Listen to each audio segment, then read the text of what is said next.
लाडक्या बहिणीसाठी अतिशय आनंदाची बातमी आहे, कारण लाडकी बहीण योजनेचा 20वा हप्ता म्हणजेच फेब्रुवारीचा 20वा हप्ता अखेर जमा करण्याचे आदेश या ठिकाणी देण्यात आलेले आहेत। त्या संदर्भातील जी.आर देखील आज प्रसिद्ध करण्यात आलेला आहे आणि त्याचबरोबर कोणत्या तारखेला हा हप्ता तुमच्या खात्यावरती जमा होणार आहे ती तारीख देखील आज या ठिकाणी जाहीर करण्यात आलेली आहे। कोणत्या तारखेला तुमच्या खात्यावरती 1,500 रुपये म्हणजेच फेब्रुवारीचा 20वा हप्ता जमा होणार आहे ते देखील आपण व्हिडिओमध्ये पाहणार आहोत। त्यामुळे लाडक्या बहिणींना या ठिकाणी एकच विनंती करतो की हा व्हिडिओ शेवटपर्यंत बघत राहा। तर चला सुरू करूया आजच्या महत्त्वाच्या आणि कामाच्या व्हिडिओला।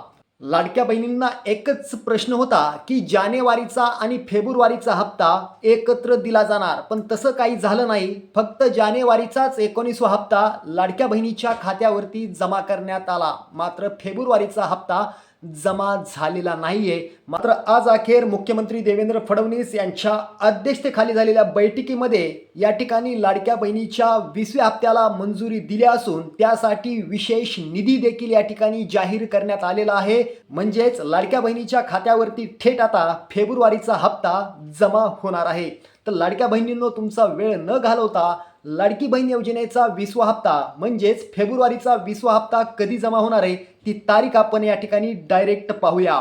पण त्याआधी जी.आर काय म्हणतोय ते देखील या ठिकाणी आपण बघूया। बघा, जी.आर क्रमांक आहे 9090/3540 हा जी.आर क्रमांक प्रसिद्ध केलेला आहे। हा जी.आर प्रसिद्ध झालेला आहे। लाडकी बहीण योजनेसाठी एकूण 3,220 कोटी रुपयांचा निधी मंजूर करण्यात आलेला आहे। म्हणजे लाडकी बहीण योजनेच्या 20व्या हप्त्यापोटी 3,220 कोटी रुपयांचा निधी या ठिकाणी मंजूर करण्यात आलेला आहे।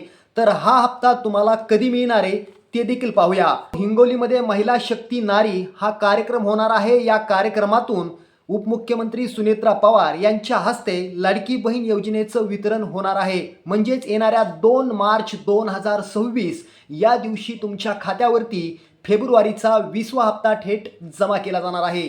असेच व्हिडिओ पाहण्यासाठी आपल्या महाराष्ट्र ऑल टीव्हीला सबस्क्राईब करा। धन्यवाद। जय महाराष्ट्र, जय हिंद।